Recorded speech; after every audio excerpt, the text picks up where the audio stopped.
Okay. Just going to minimize that and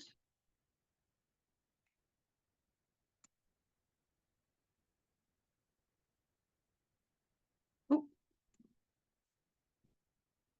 sorry, that was going in the wrong direction. Okay.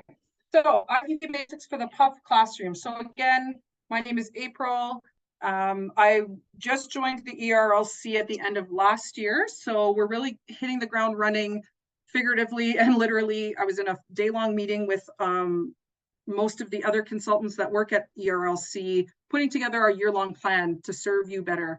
That really is our intent. That's also our direction from Alberta Education. So again, if you have any ideas, even not related to today's chat, but related to, again, early education, inclusive ed, mental health, please either email me, you can private message me here, just so that we can start to do our due diligence on providing you with this information. But today, we're going to focus on IPPs in the PUF classroom.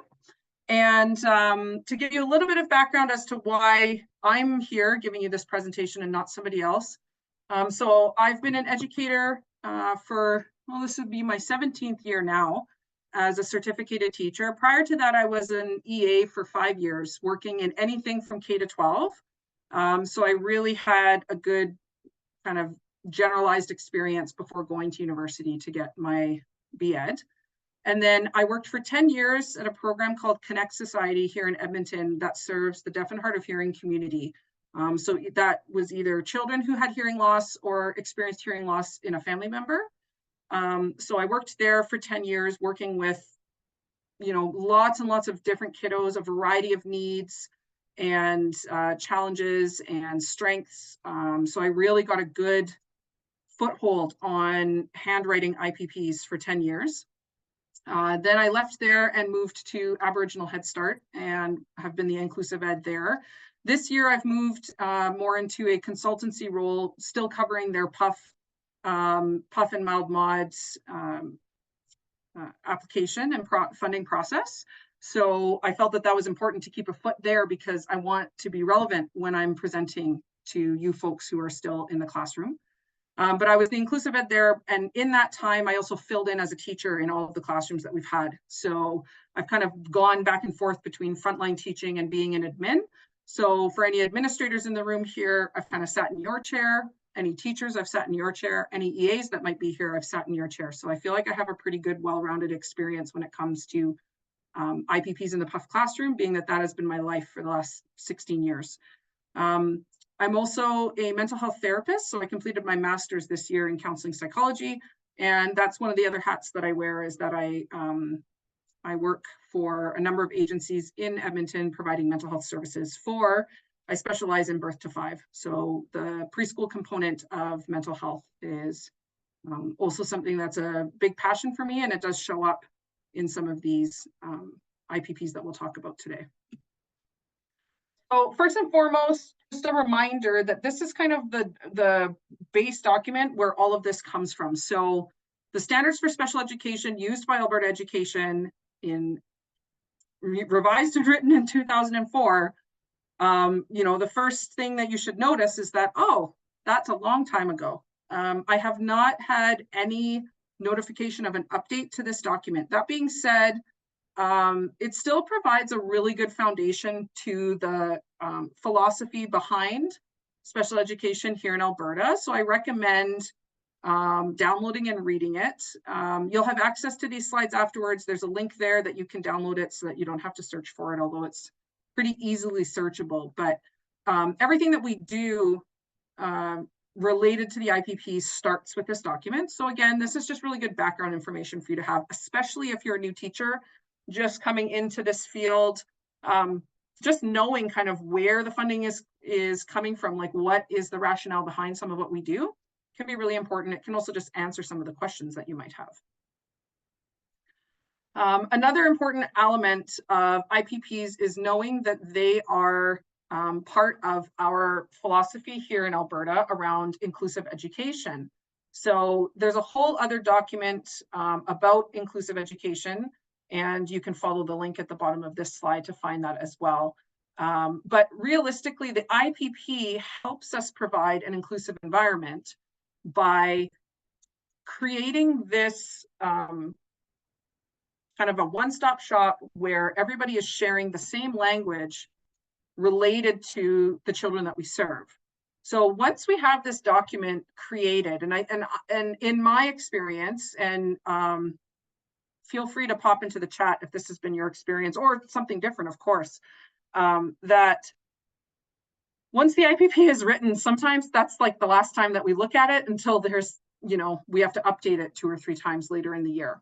And I'm really passionate about, this document is required, and it is required because it comes from a place of advocacy for a child's need in this educational environment where these differences can be hidden, ignored, not dealt with at all, where then we're no longer having an equitable educational environment for all students.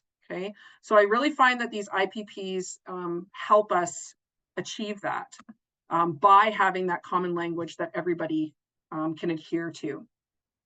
This coloring page on the other side of the page from inclusion.com is, I find that it's just a really good graphic to use as like a kind of like a grounding piece when it comes to your IPPs and programming in general.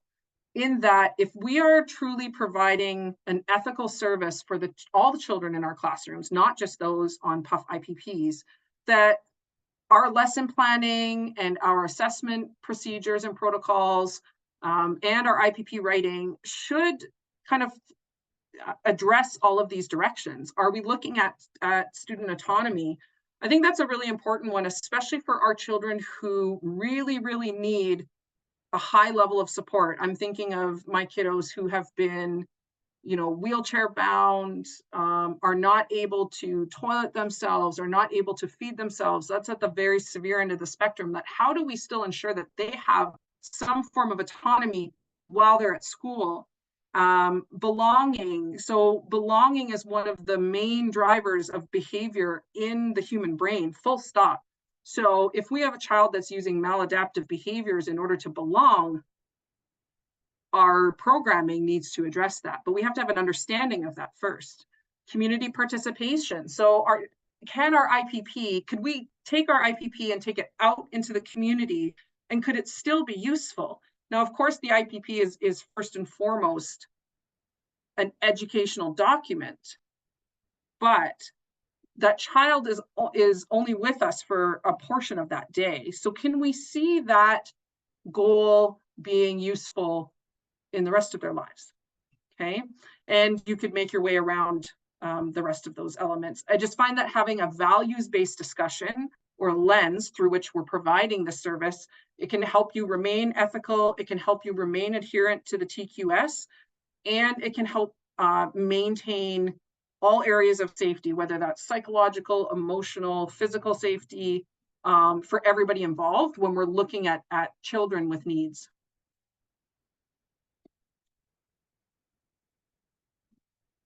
Okay, so what is an IPP? So if there's anybody here who has never written an IPP, doesn't really know what it's about, I'm presenting again my basic IPP presentation on, I think, September 14th. So if that's something that would be helpful for you, feel free to sign up for that one. But just in general, to make sure that we're all on the same page, is that this IPP is kind of like a roadmap, and the destination are the goals that we set. And by the end of the year, we want to be able to show that we got from point A to point B, and in between are the strategies and interventions that we used. Okay, so in order to be able to do that, we have to have diagnostic information. We have to have our observations based on how the child is in our environment. Because a lot of times we're basing an IPP off of assessments done in other environments by other people. That doesn't mean that they're not valid. It just means, oh, okay, now I have to take that information and put it into context. Context is huge when we're talking about IPPs, okay?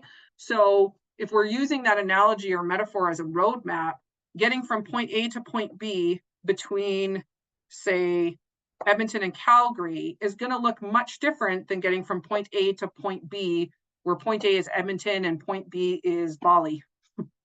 Okay. So just like if you were to take that analogy and you're going to go on that trip, you have to be fully prepared for that trip. You have to plan ahead for that trip. What do I need? How am I dressing? Do I have the right tickets? Okay. So taking that analogy of you're taking this child on a journey from A to B, and we really want to help them get there. But part of it too is that, are there parts of that getting there, the travel, that child learns how to do on their own, so that we're not just, tossing them in a car and driving them there. Maybe they're learning how to drive the car on their way to that secondary destination, okay? So that IPP is really that roadmap, that plan in place to make sure that child has a sense of achievement by the time that they leave our program. Really, really important step that I find is sometimes maybe not necessarily missed, because it would be technically illegal to miss this, but I don't think that it's done very well sometimes. And so reviewing what your program requires for informed consent prior to writing an IPP, okay? So a lot of times consent is mixed in with the assessment process. And again, it depends on your program. So for example, the programs that I've worked with, we had in-house therapists, okay? So the therapists work for us. We had daily contact with them. We were able to collaborate with them. Our communication was very good, where we had this wraparound level of support. We also had family support workers who also had really good contact and relationship with the families, that if it came to be that, we felt like a child would benefit from an assessment, so that we get to know them better and know how they learn better. That was kind of a continuous conversation as part of the programming. Now, again, not all programs are the same. And I would rather assume that, there might need to be some work done, because the consent process helps keep everybody safe. It helps keep you safe as a professional. It helps keep the child safe, in that we should not be doing assessments that aren't necessary. And also with the parents, of the parents having the ability to consent and choose what their child is being, what is happening with their child when they're in our program, okay? So in my program, we have a whole IPP planning process. And in a minute, I'll share a link to the Google Drive that I've put together with you, with a few pieces of resources. And one of them is this IPP planning document. And this is what we use in our program. And once it's filled out by the teacher, it shows that there was consent, because it's a documentation of a conversation with the parent about their IPP. Okay. Now, obviously, before this, our parents have lots of layers of conversations around the services we provide in our program, including assessment that might end up in an IPP, all of those things. But we never assume that a parent's going to remember that. Parents have busy lives outside of just, this child in their program. And then also there can be a lot of different emotions when it comes to this process. There can be a lot of grief, anger, sadness. There can also be excitement.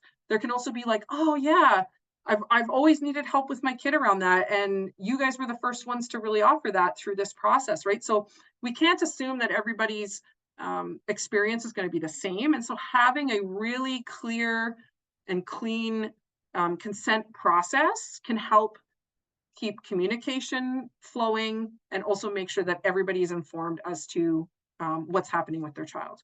So if you're an administrator, it might just be, hey, we're just going to check in and make sure that our consent process is up to speed.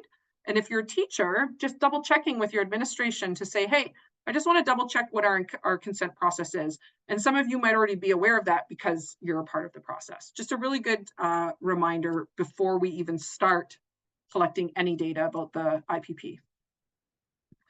Okay, so the IPP, we move from planning it out to implementing it. And the biggest thing about this is making sure that it is something that is sustainable for us as teachers. IPPs are a lot of work, but if they're done well, they really result in the children improving in the areas that we see have needs. So taking this big thing, this big concept of an IPP, and even within that, this big concept of like, you know, severe expressive language delay, that's a big concept. So then when we start to break it down into the, you know, our objectives and our goals, and even down to strategies and interventions, it starts to become feasible. And we'll talk a little bit more about that as we go along. So IPP process in and of itself involves relationship. So it cannot be devoid of that relationship. So even from getting to know the students in your classroom, to getting to know the parents and gathering their consent, to having conversation with your therapists, your consultants, your EAs, whoever else has contact with this child. It's all about relationship when it comes to having a successful IPP process. And then the teacher's job really is to bring all of that information into one cohesive shared vision that then everybody should, like, literally and figuratively be on the same page. So if we're all looking at the same page of the IPP, we can see that part of that child in the classroom, maybe at home, maybe at daycare, right? So that it really is representative of the child in that moment, okay?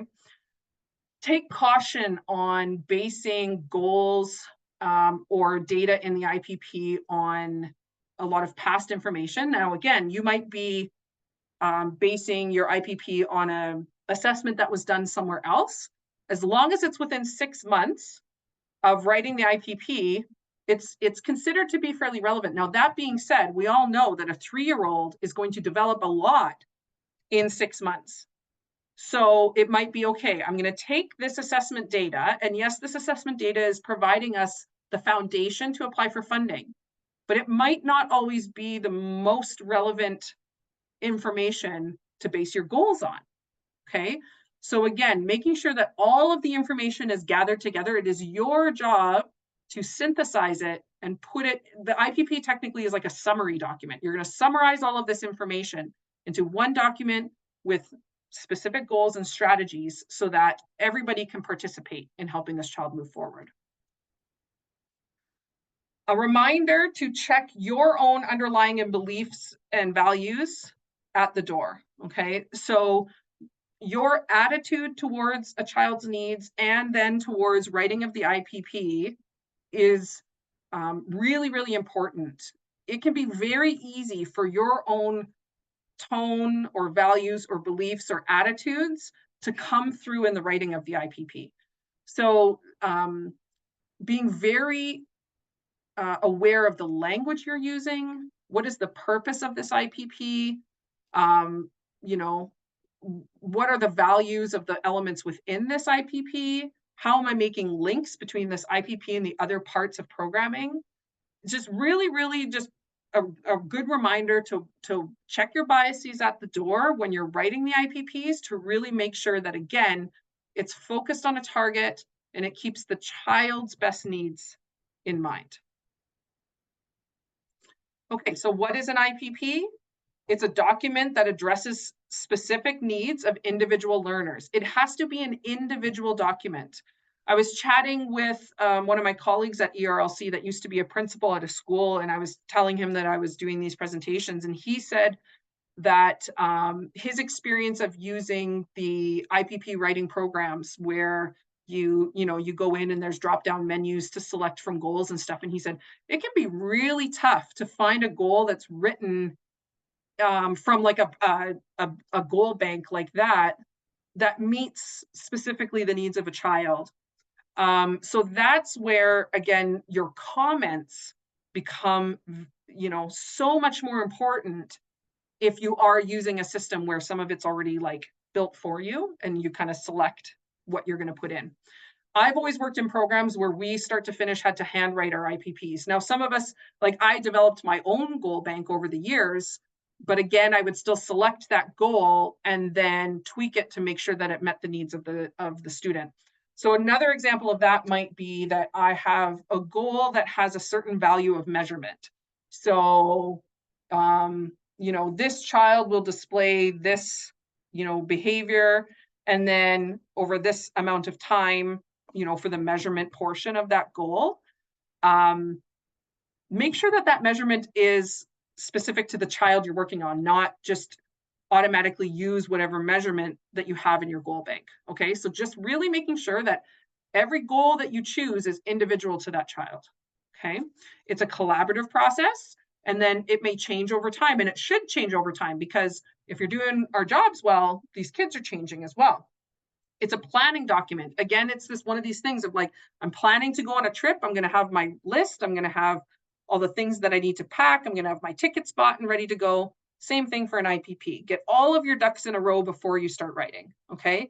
It's a communication document. It's communicating to the parents and other stakeholders of, hey, this is what we see from your child now, and this is what we would like to see from them in the future, because we think that this is kind of like best practice for this child.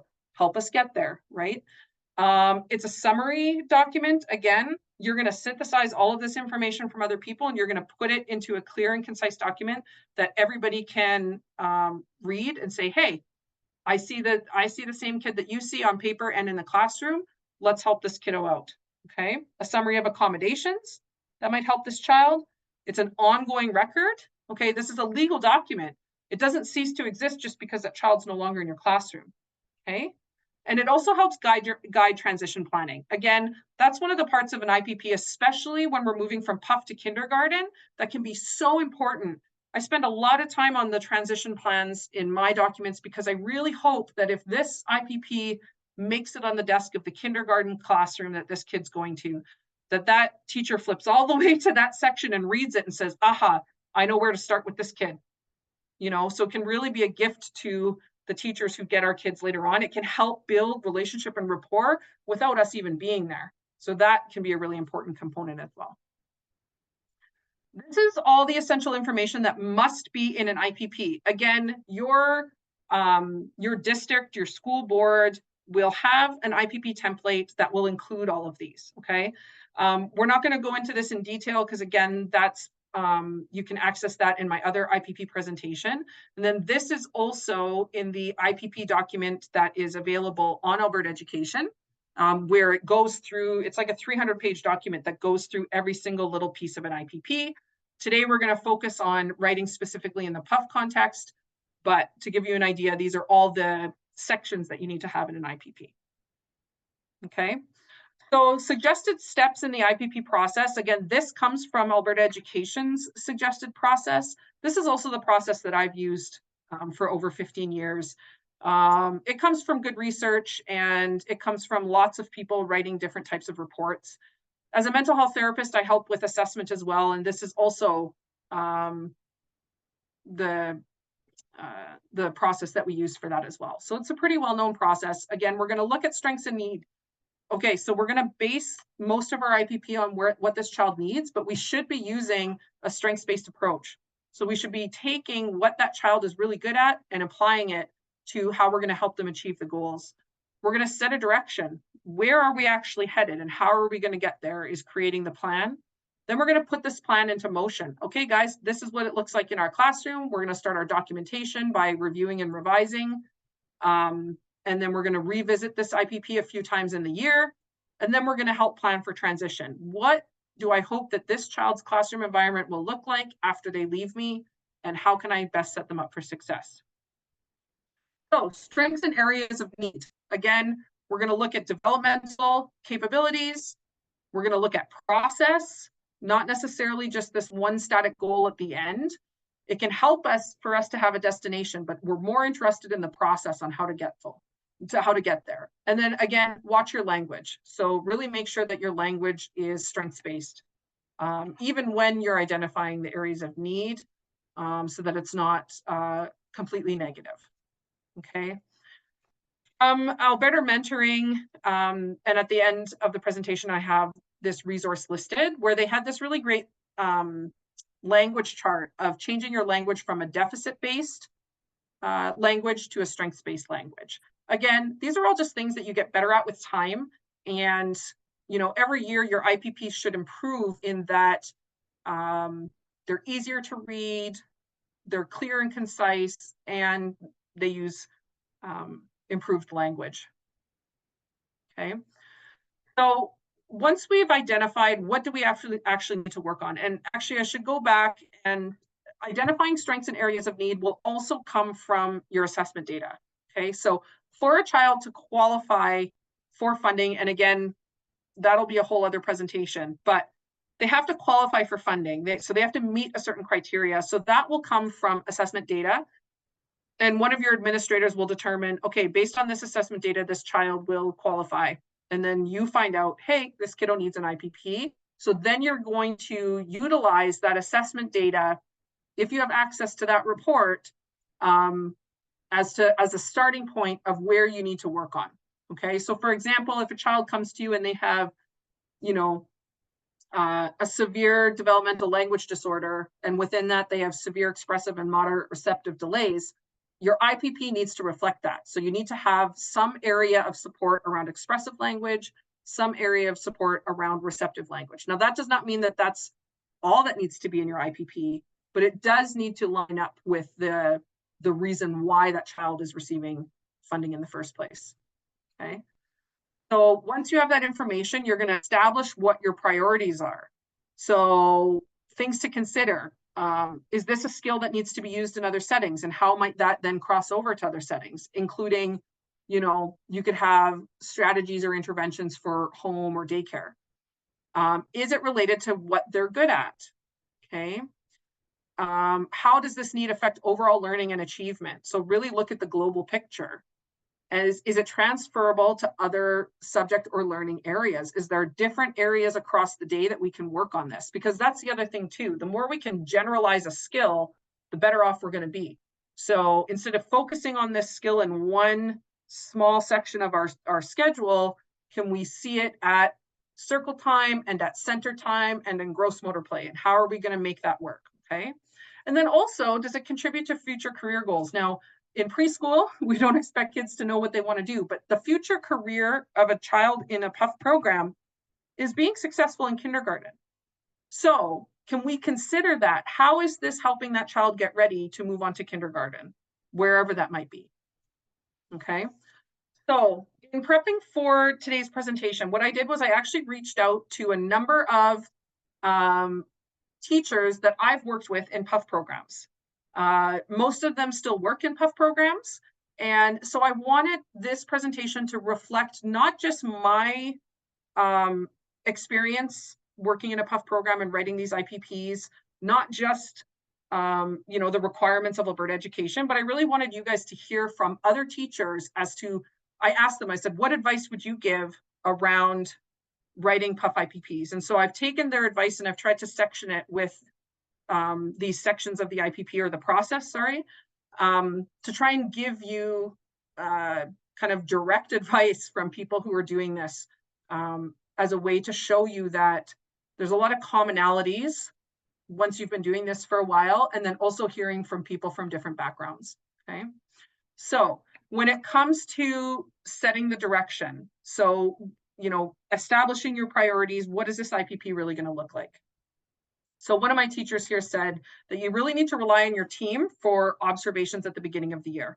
So ensuring that everybody is kind of on the same page of, you know, and one of the ways that I've done this is that I've divided up the kiddos amongst my classroom staff, and then we rotated through to make sure that every staff had a chance to observe and write down their observations on each child. Doing that ensures that you're not basing all of your information data on one person's observations, because again, none of us are perfect. We're all going to pass those observations through our own layers of bias. So we really want to make sure that everybody has a chance to work with and observe those kids across those first few pivotal weeks. Also recognizing that those kids are also getting used to being at school. So you might have some separation anxiety. You might have some behaviors from kiddos that have never been in a structured play setting before, right? So making sure that everybody has a chance to observe and then coming together and sharing those observations can be really important in helping set a direction once you get to the IPP writing process. Okay. Another teacher said to talk to parents and ask them what they expect or want to see their child succeed in. So this is a part of the informed consent process. This can also really help with rapport building. When I was getting my my degree for counseling, this was actually the #1 thing that kept coming back in the research, and what we actually worked on the most was building rapport and relationship with our clients, because that actually can account for over 80% of success in therapy. Well, the same goes for teachers. The same goes for a classroom environment. So if we don't have good rapport with the family, then it might be more difficult to get buy-in when we're asking them to work on an IPP goal at home, for example. Okay, so it starts with the parents. We really have to remember to involve them every step of the way. Okay, once you've gathered that data, then you're going to create a plan. So this looks at needs and strengths and priority priority areas, and then we're going to develop our goals from that. We're going to have these long-term goals that literally, like, over the year, this is where we want this child to get to. And then the short-term objectives are kind of those, you know, we're trying to get from A to B, but it's going to take us 5 days to drive there. So those are your short-term objectives, or your stops along the way. Okay.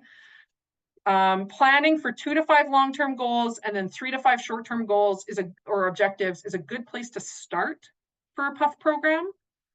Again, it's going to be very adherent to what your program wants, so from your administrators. It's also going to be directed and should be directed by the needs of the child. So I've had kiddos in my care that have goals in every single area. So like fine motor, gross motor, toileting, eating, you know, language, communication, you name it. Their IPP is going to be much more broad than another child who has some challenges with language. Okay, so make sure it's individual. So again, what do the teachers have to say about this? Make sure it's collaborative, and make sure it's collaborative with parents using language parents can understand. Okay, the average reading level kind of across the whole population is grade 8. So we really want to make sure, like, could a grade 8 kid read my IPP and understand it? So this is where you really want to take out jargon. Or if you have some kind of diagnostic jargon, make sure that you are then explaining that in brackets so that it's also a learning opportunity. We don't want to take away the ability for people to learn about this stuff, but we also don't want to, you know, bombard or overwhelm people with language that they don't understand. This can also induce shame. And, you know, once shame gets in the room, then a person's ability to learn or work collaboratively is really going to go downhill. So be very careful of the language that you're using. Okay. So now we have a plan in place, and now we have to put that plan into action. Okay. So this is us literally getting on the road and driving to that first destination. Okay. Review your content regularly. Okay. The IPP is a workable document. It should change. If that child changes and you're like, oh, this goal is no longer relevant, change it, okay? Add instructional and assessment strategies and then implement them. And then adjust your goals, adjust your objectives as needed. So some more advice from the teachers. So if possible, have your consultants or therapists generalize their goals based on the classroom that they're in, okay? Therapists are really great helpers, but sometimes their goals are based on a therapeutic context, which might be one-on-one or small group, again, working with them as a therapist, versus how does this look in a classroom with a teacher and other children, or how does this look with an EA doing this work? Okay, so really making sure that those goals are written appropriately for the people who are actually supposed to be working on them. I've been lucky that every program I've worked in, we have therapists who are in the class providing therapy. I know the majority of PUF programs, they have therapists who conduct assessments, and they might consult after that, right? So it doesn't make sense to have a consultant write a goal that they're never actually working on, okay? Focus on specific achievable goals, and then think about what are the activities that I can have in my classroom that's actually going to help them reach this goal. In our program, we do toothbrushing with our children. And that is one of the things that we can work on when it comes to not only grasp, which this teacher mentioned, but also sensory components, hygiene components, if necessary, right? So there's lots of different ways, following directions, right? So if a child has a receptive language goal and following directions is an area that we want to work on, could we also then overlap that with one of our classroom routines, which is brushing teeth, for example? Okay. This teacher looked at the number of goals that they have for each kid. So for a mild, moderate IPP, they have about 2 goals. Again, as soon as they achieve that goal, it's replaced with a new one. PUF kids, they tend to have 3 to 4 goals. And then also know that the majority of children in this grouping of preschoolers typically have similar areas of need. So if you think about kind of the standardized curve where that all of our standardized assessments are based on, also population can be plotted on that. And so it's based on thousands of children that you're going to end up somewhere along that curve. And the majority of children are going to be in the middle. We're writing goals for the children that are on the outside of that curve. But even on the outside of that curve is a little mini curve where you're going to have kind of the average of what those kids need. So in a PUF program, for example, it could be receptive language. A big one is following directions. Can you take in information, either, visually, orally, or both? Can you hold that in your working memory? And can you do something with it in that you can process that and follow that direction? Okay, very common goal in preschool. You then would individualize that. Can they follow a one-step verbal direction? Can they follow a one-step verbal direction with visual supports? Can they follow a 2-step verbal direction? You get the idea. You're going to have a number of kids with that same goal area. Then when you're working on it in the implementation process, you can group them together. Therefore, when you're documenting on those goals, it can be a lot easier because you've created a scenario, a learning scenario in your classroom. Then you can track and see who was able to follow that direction. Then you're going to be able to document it all in that one area. So this picture, for example, we have a teacher and 4 children working with Play-Doh. Okay. Now, if the following direction was, without doing anything with your Play-Doh, and assuming that the children had the fine motor concept to do this, make your Play-Doh into a ball. Make your Play-Doh into a ball. So can the child form a ball with their Play-Doh, for example? And then within these 4 children, you could document and see, how successful they were, what supports they needed, etc. From another teacher, so ensure that you get input from your whole team, and because that will also help with a whole child approach. So for example, in our program, we have home educators that go into the home and help implement the IPP in the home. Well, if we don't involve them in the conversation as we're writing our IPP and implementing it, then we might be missing some valuable information to make that child more successful. Same goes for your educational assistants in the classroom, making sure that you have their input too, because if you write a goal that they're not going to be able to carry out, then it's not going to be as successful. Another teacher talking about goals thinks that an important process or part of the process is making sure that your goals are achievable, and not only achievable in the classroom with you doing it. It has to be achievable. So I like to remind people that we want to generalize skills. So for example, when you learned how to drive, okay, you first probably learned how to drive around your neighborhood and maybe in a local parking lot. Okay. And then once your skills you got a little bit more comfortable there, then you maybe moved to the next neighborhood, or you drove to the store and you parked in a different parking lot. And then from there, okay, we're going to try going on the highway, right? So you took this one area of skill and then you generalized it, and your sphere of skill got broader and broader and broader. It's important to note that taking that metaphor of driving, if you then say fly to Seattle and rent a car and you've never been to Seattle before, and then you get on the freeway and it's 8 lanes wide, you're probably going to be stressed out because although you've been driving for a long time at home, you haven't had this exact experience. Okay. So when we think about that, when we're writing goals for these kids, is it achievable here? Is it achievable at home? Is it achievable at daycare? So think about those smaller spheres of influence that child is in, and making sure again that it's holistic. Can this child be successful with this in their most prevalent environments? And if your answer is yes, then it's probably a good achievable goal for them. Okay. Another reminder about therapists, they are very important in this process. However, if you are just taking a therapist written goal and slotting it into your IPP, you are risking having that goal not be achievable because it might not be a good fit for your classroom, whether that's you as the teacher or the EA being able to implement that goal. So really making sure if you have a therapist written goal, take it, analyze it, rewrite it if you need to, so that you're still, achieving the same target, but it's achievable within the classroom setting. Okay. So you've got your goals written. And again, I'm going to be working on a whole other presentation on just the skill of goal writing. Again, we don't have time to go through that in today's presentation. But once you have your goals written, now you can review and revise it. Okay, so you're going to review it regularly.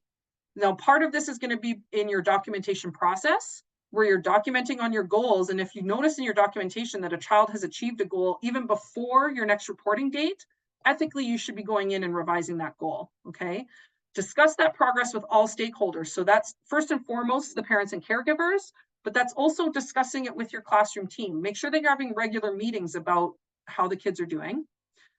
At the end of the year, add any recommendations in your transition notes. So, if I want this child to be the most successful in their kindergarten year, what would I hope that teacher would implement? And write that down, okay? Review the IPP with caregivers regularly and adjust it as needed. So again, more advice from the teachers that I know. Remember that pictures and art projects can be included in documentation. So your documentation does not just need to be tick marks on a page. It does not just need to be checklists. It does not need to be just anecdotal notes. It can be pictures. It can be videos. Now, it's up to you how you do that. You might have some rules in your district or school, but just remember that especially in a PUF program, that the work of the child are these things, building with Lego, playing with Play-Doh, coloring with markers, as this child is doing here, painting with a rainbow, right? So here we can see, okay, we've got a right hand grasp. We've got, it could be a quadruped grasp or a tripod, can't really see there, right? But they were able to have enough control to create an arc. They crossed midline in order to be able to do that. The spacing is fairly even between the bands of their rainbow. It is obvious that it's a rainbow. They've used different colors. You could then go on to say the child was able to name those colors.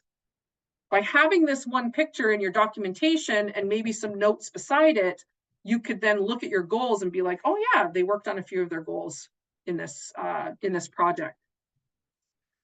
Actual photographs can be included in an IPP. So I used this photo. The child has a ruler in their hand, but let's say they were holding a crayon that way. And what if they had pencil grasp as a goal, a fine motor goal in their IPP.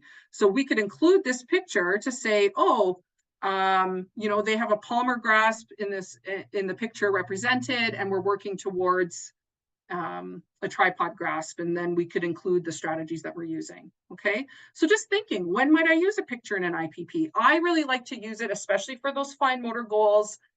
Sometimes even for play goals, where you could take a picture of the child playing in a group, blank out everybody else's faces, put that into the IPP of just a really good visual reminder of like, yes, this child can play. They might need these supports. That picture might also show some of those supports. Do they have, a visual strip first, then something along those lines?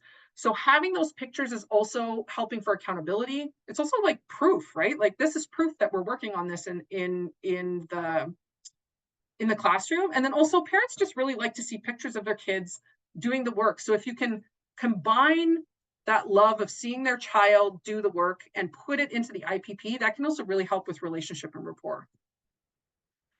From another teacher, remember to keep it simple. So most kids are working on simple goals. So group those kids together when you're working on those goals, and then add specificity within that, right? So again, in this picture, we've got some kids working on a paper plate art project. We've got one teacher and 3 children, really nice group, okay? She's observing use of the glue stick. We see a bit of a quadruped use of the glue stick, but then we also have helper hand. The left hand is holding the paper down, right? So we've got some really good tool use here.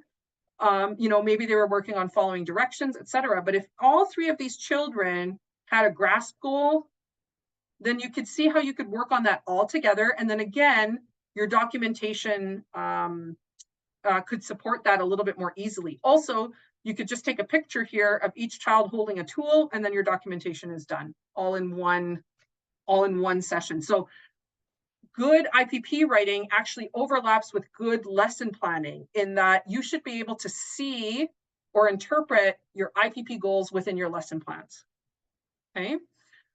Another teacher says they like to have an IPP goal passport, and I have an example for you that we use in our program so that the teacher and the EAs can have a quick overview of like, what is this child working on? And they do it in bullet point. And then they have them available in the classroom so that if you're running a small group at a table, for example, or you're helping in the dramatic play center, you can have that little IPP passport available. You can also have it where you can write on it. Even better, laminate them, use dry erase or wet erase markers. At the end of the day, you could take a picture of that, save it in the child's file, erase it, and have it ready to go for the next day. So lots of different ways you can use those tools. Again, when we get to the end of the year, we're going to plan for transition. So we're going to make sure that we leave this child with the best information that we have at hand. Also, what is going to help that child be more successful when they leave us to future settings. So a sample IPP that's based on Alberta Education standards. I'm not going to spend too much time on this because, again, I have a different presentation. You can also just ask me questions. Your program should also be adhering to this. This is just a good reminder of these are all of the criteria that are required for an IPP here in Alberta. If your program gets audited and you don't have one of these sections in your IPP, Alberta Ed will remind you and ask you to put that back in, okay? You might not have information for all of these things. For example, medical challenges that impact a child. Most often, there's not going to be anything in there. But if a child has asthma, if a child wears glasses, you know, some of those things can go in there. And then all the way up to if a child has a specific diagnosed syndrome, if they're known to be on medication and that helps them at class, etc. Okay. Again, Alberta Education provides this IPP planning checklist. It's kind of made for you, but you can also make one yourself of based on the process that you have in your program so that you don't miss any steps. This is also all part of your documentation process. This can protect you as a teacher to show that you're doing your due diligence when it comes to providing IPP information. Okay, and then the rest of it. So we have about 6 minutes left. I'm just going to go into the Google Drive and I'm going to share that link with you now, where I have some resources available for you. So I'm just going to get the link ready to go here. Okay, so in the chat, you will see a link to a Google Drive that has some information in it. And I will also share my screen and just show you what is available. But first, I'm going to show you the IPP snapshot that I created for my program at Head Start.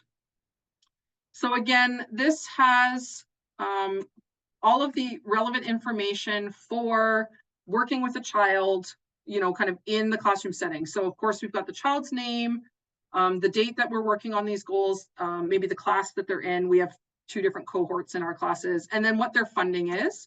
So I created a drop-down menu in this one. We can remind ourselves of what the child is funded for, okay? Then we're gonna click what are the current services that they are having, and then which version of the IPP are we working on, so that this documentation can then mirror or match the time of year that you're using it, okay? And then in here, I would either copy and paste from my IPP or just write a very basic definition of what the goal is that we're working on. And then the basic strategies, adaptations, modifications, or tools. So tools, for example, could be if a child has a scissors goal and maybe they're using loop scissors, I would have in here loop scissors. And then when this little passport or snapshot is at the craft table, and if my EA is running the craft for the day and there's cutting and they see, oh, this child requires loop scissors, then they make sure that they're actually being used, okay? So again, this is just an example. It's easy to make it up for yourself. You can find other examples on the internet of different tools that you can use, okay? Okay, and then I'm just gonna go into the Google Drive to show you some of the tools that are here. So this is a behavior tracking form that I created. It's also very basic, based on other behavior tracking forms, kind of like an ABC chart, but ABC doesn't all work for behavior, so I tried to make it more general. And the purpose of this type of chart is to record the duration, frequency, and type of behaviors observed. So if you're writing a behavior goal, you have to make sure that the way that you're documenting on it matches how you're measuring success of that goal, okay? So what is being observed? What time did it start? How long did it last? Number of behaviors and or a description, just so that you can have a clear identification of what's going on for that child in their behaviors. So if you want to use this, just make sure that you download it and save as. Please don't change it in Google Drive itself so that other people have access to it.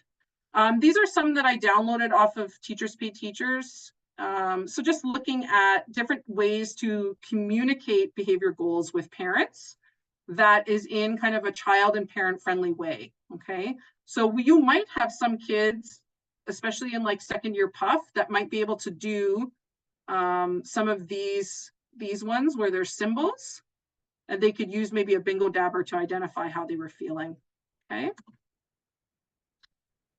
This is the current special education coding criteria. I just emailed Alberta Ed last week. They have not come up with a new manual yet. So coding is based on this manual. Again, I'm going to put together another presentation on this, but it's really, as a teacher, you don't really need to know this stuff. This is more for administrators of making sure that we're coding children appropriately. But it can be good information to have. This is the informed IPP planning document that I created for Aboriginal Head Start. This is part of that informed consent process. So if a child's been identified as needing an IPP, I let the teacher know, and then they make the call to the caregiver. Just some basic questions and making sure that the